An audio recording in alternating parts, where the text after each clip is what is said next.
Hey Tenno, in this video I will be ranking the best mods you can get from Nightwave.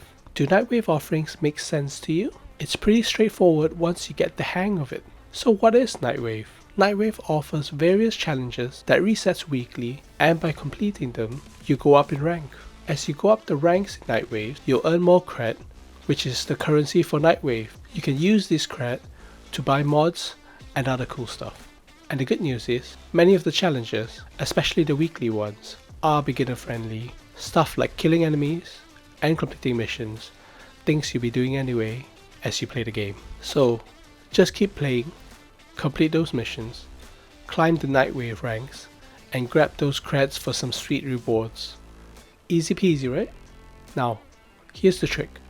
Be smart with your cred. Since it's limited, focus on purchasing the best mods for you.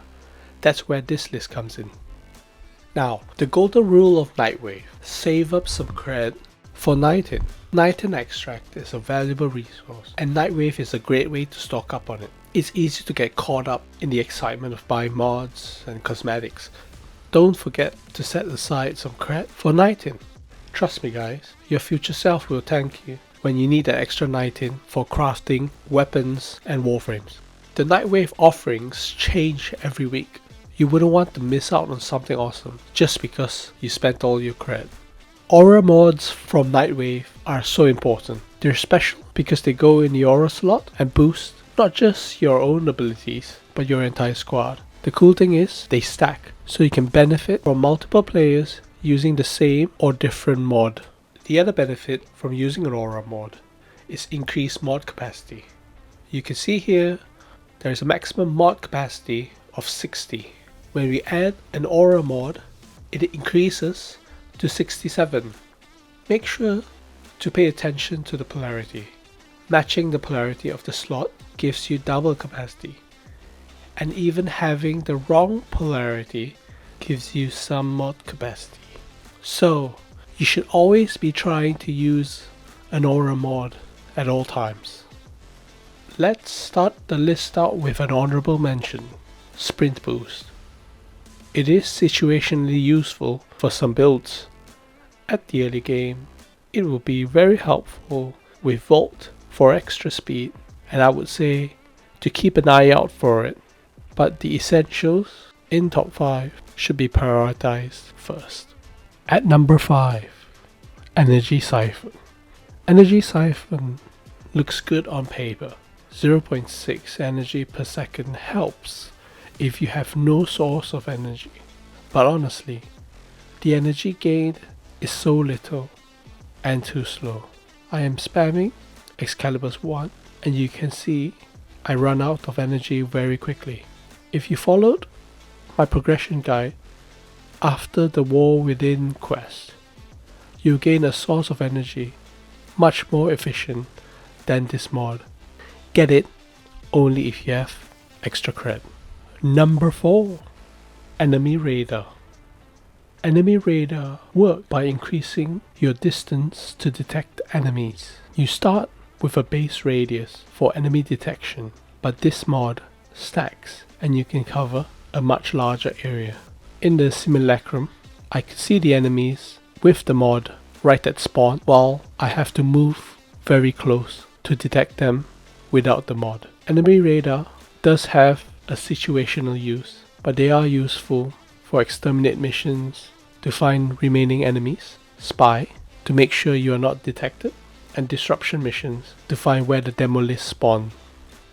Number 3, Loot Detector.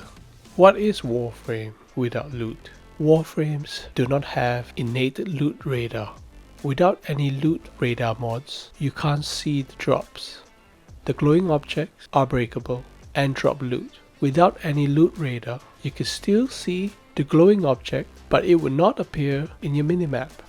Loot radar mods stack on top of each other, increasing the radius of the loot radar. This helps you find more loot and find secret caches in sabotage missions. I don't think this is too much of a niche, as all players will need drops, and it's really useful for farming rare resources. Number 2, Steel Charge. Steel Charge is great for two reasons. It provides the highest mod capacity of all the aura mods from Nightwave. It gives 9 mod capacity, so with the correct polarity, that's an extra 18 capacity. The second is that it gives more melee damage.